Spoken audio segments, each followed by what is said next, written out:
Hello friends, in this video we will learn about the knee joint. First of all, let us see its intro. It is a compound joint. The type, what is its type is modified hinge joint. Hinge joint is based on the movements. It's because of the based on the movements.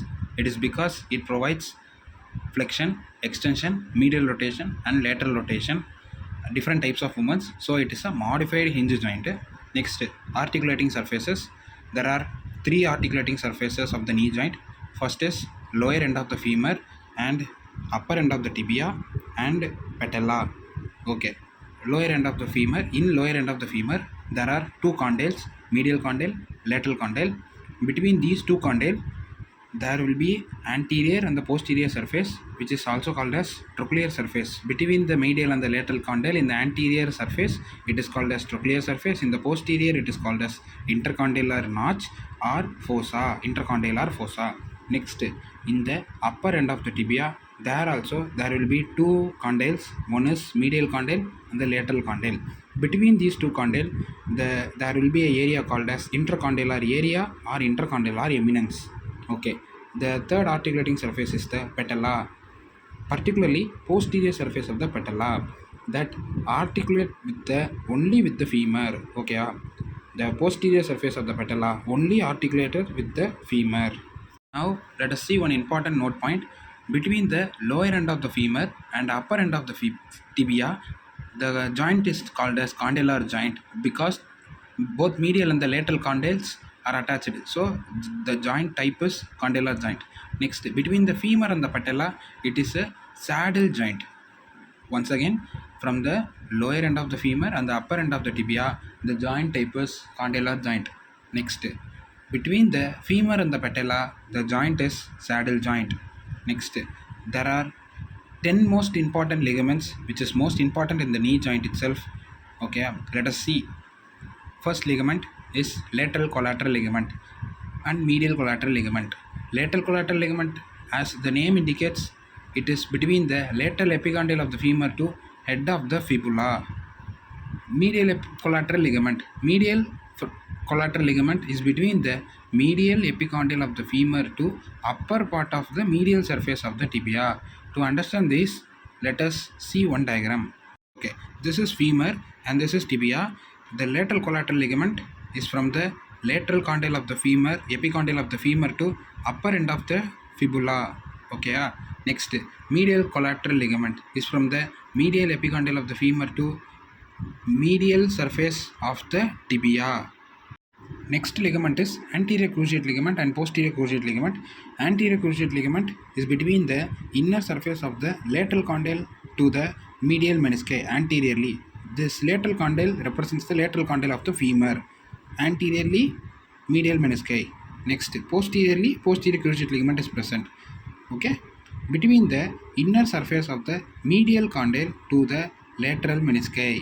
Let us see one diagram to understand this clearly. Okay, this is the anterior cruciate ligament. It is between the inner surface of the lateral condyle of the femur to medial menisci. Here it is, medial menisci will be present. Okay, medial menisci. This is lateral menisci. Okay, next, posterior cruciate ligament. It is between the inner surface of the medial condyle to the lateral menisci. Okay, this is present posteriorly. PCL is present posteriorly. ACL is present anteriorly. Next ligament is fibrous capsule, ligamentum patellae. Fibrous capsule, it covers the condyle of the femur and tibia. In this diagram, we can clearly see the fibrous capsule which I marked in the orange color. Fibrous capsule which covers the condyle of the femur and tibia. This covers the condyles of the femur and the tibia. This is femur and this is tibia. The fibrous capsule covers the condyles of the femur and tibia. Next ligament is ligamentum patellae. Ligamentum patella is one of the continuation of the quadriceps tendon. It extends from the patella to tibial tuberosity. So once again, ligamentum patella is the direct continuation of the quadriceps tendon. So it extends from the patella to the tibial tuberosity. Now the next ligament is cruciate ligaments. So it is named because it crosses each other like the letter X, as I already shown in the diagram before. So it is named as anterior and posterior according to the tibial attachment. Okay, this is also I mentioned already in the diagram before. Next, it provides anteroposterior stability to the knee joint, and they are intracapsular but extrasynovial. This is one of the important point for the cruciate ligament. Next, cruciate ligaments are two types: anterior cruciate ligament and posterior cruciate ligament, as I already said it before. Next, what are all the attachment of the anterior cruciate ligament? Its attachment is from the anterior surface of the intercondylar area. Posterior cruciate ligament from the posterior surface of the intercondylar area. Now, its course of the anterior cruciate ligament, let us remember it as bull, and for posterior cruciate ligament, let us remember it as fum.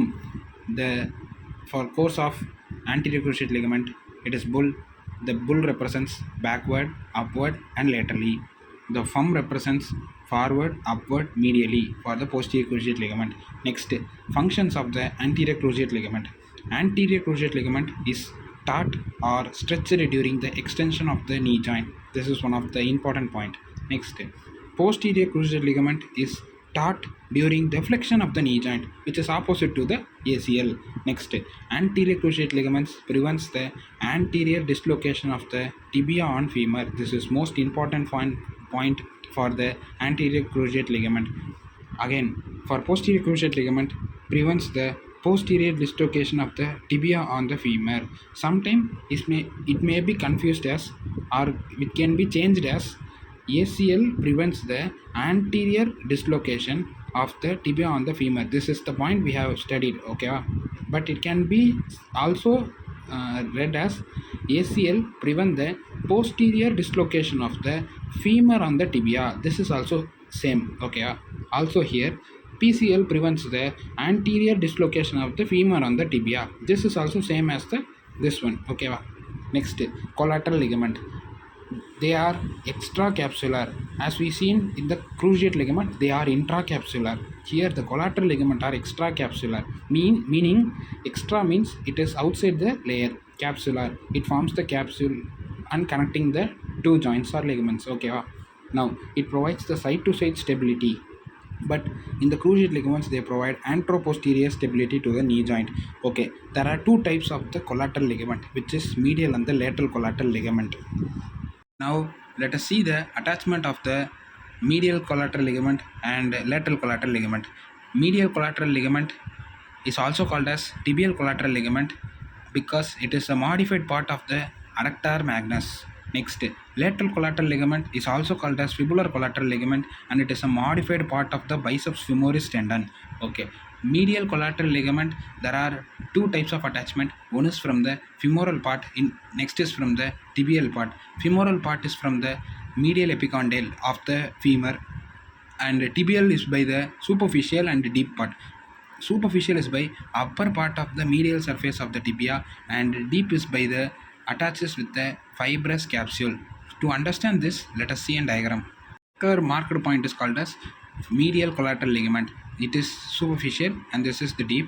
The medial collateral ligament superficial tibial part is attached with the upper part of the medial surface of the tibia, and the deep part, okay, deep part is attached with the fibrous capsule. This orange color is nothing but the fibrous capsule which connects the femur and the tibia, as I already mentioned before, okay? So this deep and the superficial part of the medial collateral ligaments attachments have been seen here. Lateral collateral ligament, femur and fibular part. Femoral part is by the lateral epicondyle and the fibular part is by the upper end of the fibula or head of the fibula. Okay, to understand this, let us see a diagram.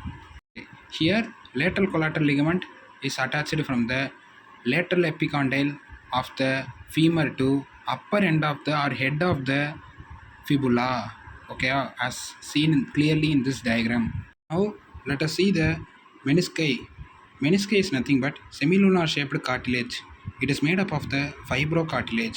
Okay, it's a strong fibrocartilage means it's a strong cartilage supporting the knee joint. Next, it is located above the corresponding condyles of the tibia. This is important point. Where the meniscus is located, it is located in the corresponding condyle of the tibia. There are two types of menisci: medial menisci, lateral menisci. Medial menisci is larger and the lateral menisci is smaller.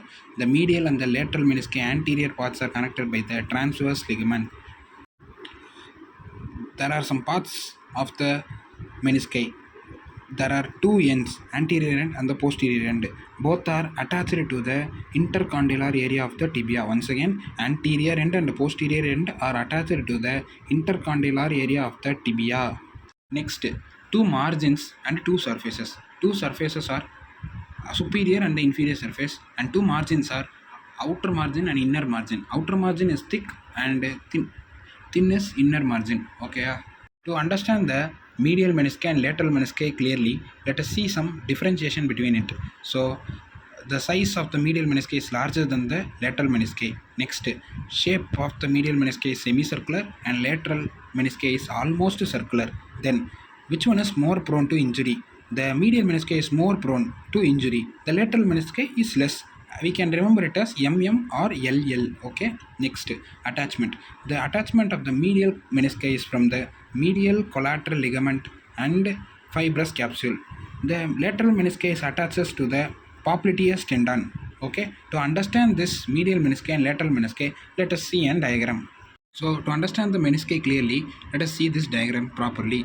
So this is ligamentum patella. This is medial menisci.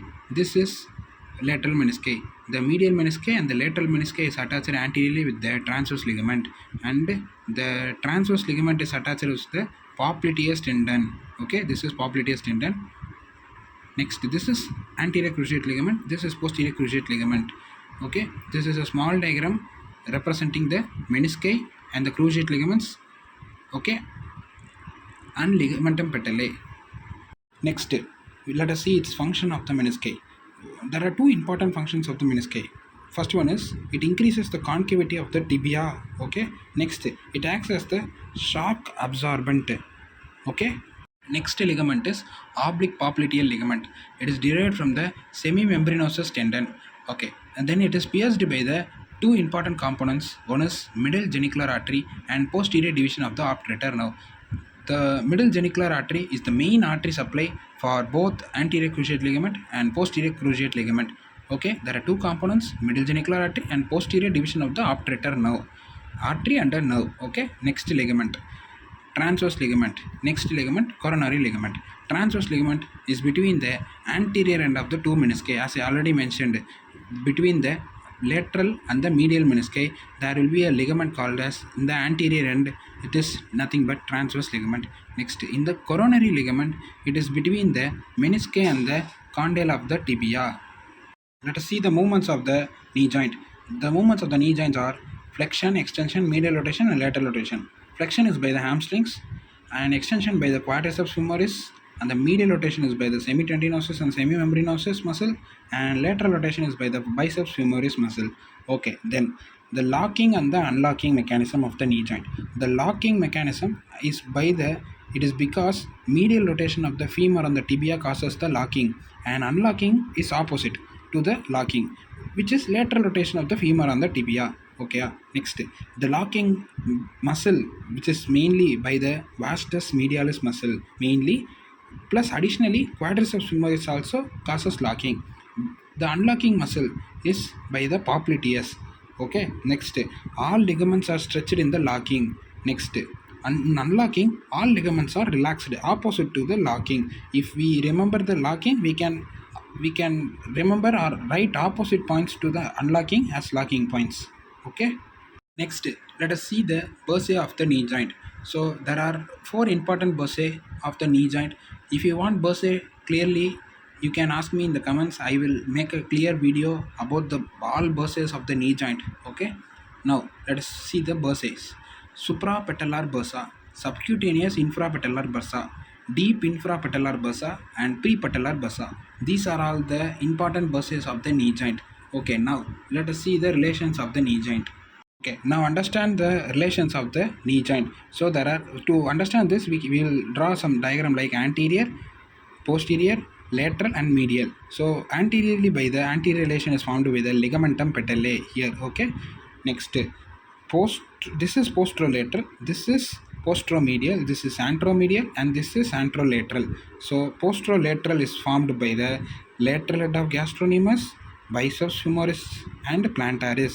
Three components forms the posterolateral relation of the knee joint, and posteriorly by the popliteal artery, tibial nerve, and popliteal vein. Okay, these are also three components which forms the posterior relation of the knee joint. Next, posteromedial relation of the knee joint is formed by the gracilis, semitendinosus, sartorius, semimembranosus, and medial head of gastrocnemius. The medial head is present in the posteromedial compartment, and the lateral head of gastrocnemius is present in the posterolateral compartment. Okay, this is a small difference. Okay, this is the relations of the knee joint. Now let us see the applied aspects of the knee joint. So first one is injury to the anterior cruciate ligament is more than the posterior cruciate ligament, as I already said it before, and also medial collateral ligament injury is more than the lateral collateral ligament. Okay, next one, posterior dislocation of the knee joint causes popliteal artery to get injured. Okay, next, unhappy triad meaning the triad is nothing but three structures which are injured combinedly. Okay, wow. This is nothing but unhappy triad. To remember it, we will remember it as ATM, anterior cruciate ligament, tibial collateral ligament, and medial menisci. ATM. Okay, and inflammation of the bursa is nothing but bursitis. There are two important bursitis. One is, if the inflammation is seen in the prepatellar bursa, it is nothing but prepatellar bursitis. Okay, also known as housemaid's knee. Okay, next, if the inflammation is seen in the subcutaneous infrapatellar bursa, it is nothing but subcutaneous infrapatellar bursitis. It is also known as clergyman's knee.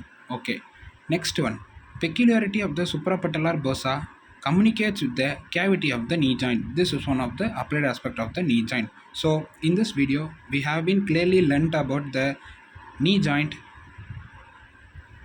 Thank you for your patient listening.